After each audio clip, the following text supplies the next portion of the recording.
नमस्कार, प्रणाम। बिहार तक देख रहे हैं आप। मैं हूं आपके साथ इंद्र मोहन। नई सरकार के गठन की सुगबुगाहट के बीच नई शब्दावली भी चर्चा में है। विशेष राज्य का दर्जा और विशेष श्रेणी का राज्य। सुनने में ये शब्द भले ही एक से लगते हैं, लेकिन इनके मायने अलग अलग हैं। राजनीतिक हलकों में एनडीए के घटक दलों में से जेडीयू और तेलुगु देशम की विशेष दर्जे वाले राज्य की संभावित मांगों को लेकर अटकलों का बाजार गर्म है। ऐसे में स्पेशल कैटेगरी स्टेटस क्या है, किसी राज्य को यह दर्जा कैसे दिया जाता है और इससे उस राज्य और वहां की जनता को क्या फायदा हो सकता है। विशेष श्रेणी का दर्जा यानी स्पेशल कैटेगरी स्टेटस किसी पिछड़े राज्य को उनकी विकास दर के आधार पर दिया जाता है। यदि कोई राज्य भौगोलिक, सामाजिक और आर्थिक रूप से पिछड़ा हो तो उसको कर और शुल्क में विशेष छूट देने के लिए विशिष्ट दर्जा दिया जाता है। हालांकि संविधान में किसी राज्य को उसके समग्र विकास के लिए विशेष दर्जा देने का कोई भी प्रावधान नहीं है, लेकिन 1969 में पांचवें वित्त आयोग की सिफारिश पर पिछड़े राज्यों को विशेष श्रेणी का दर्जा देने का प्रावधान किया गया। इन राज्यों को 1969 में विशेष दर्जा देने में पहले जम्मू और कश्मीर को विशेष दर्जा मिला। हालांकि अनुच्छेद 370 के निरस्त होने के बाद अब वो एक केंद्र शासित प्रदेश है।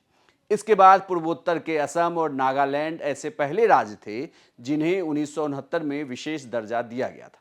बाद में हिमाचल प्रदेश, मणिपुर, मेघालय, सिक्किम, त्रिपुरा, अरुणाचल प्रदेश, मिजोरम, उत्तराखंड और तेलंगाना सहित 11 राज्यों को विशेष श्रेणी राज्य का दर्जा दिया गया। विशेष दर्जे से अलग होता है विशेष श्रेणी राज्य।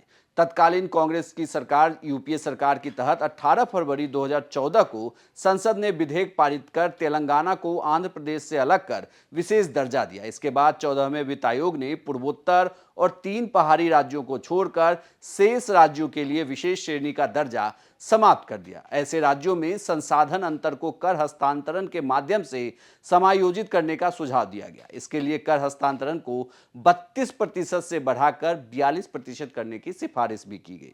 विशेष श्रेणी राज्य विशेष दर्जे से अलग होता है। विशेष दर्जा विधायी और राजनीतिक अधिकारों को बढ़ाता है। स्पेशल स्टेटस स्टेट यानी एससीएस केवल आर्थिक और वित्तीय पहलुओं से संबंधित है। राज्य को विशेष दर्जा देने के लिए है कुछ विशेष शर्तें और अनिवार्यता। यदि कोई पहाड़ी राज्य कम जनसंख्या घनत्व वाला हो या वहां जनजातीय आबादी का बड़ा हिस्सा हो या फिर पड़ोसी देशों के लिए सीमाओं पर रणनीतिक महत्व वाला क्षेत्र हो या फिर आर्थिक और बुनियादी ढांचे में पिछड़ा हुआ राज्य हो, जिस राज्य में वित्त की व्यवस्था प्रकृति पर डिपेंडेंट हो, विशेष श्रेणी का दर्जा मिलने पर उस राज्य को कई फायदे भी मिलते हैं। विशेष श्रेणी का दर्जा मिलने पर केंद्र सरकार उस राज्य को केंद्र प्रायोजित योजनाएं लागू करने के लिए 90% धनराशि देती है, जबकि अन्य राज्यों में यह 60 से 75% तक होता है। बाकी धनराशि राज्य सरकार खर्च करती है। यदि आवंटित धनराशि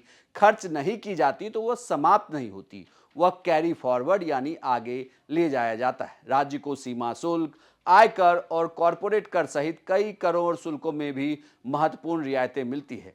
केंद्र के सकल बजट का 30% हिस्सा विशेष श्रेणी वाले राज्यों को जाता है। इसी वजह से बिहार सरकार की तरफ से लगातार, या यूं कहें कि जेडीयू की तरफ से लगातार विशेष राज्य का दर्जा देने की मांग की जा रही है। अब देखना यह होगा कि केंद्रीय बजट में क्या जेडीयू की इस मांग को मानी जाती है या नहीं।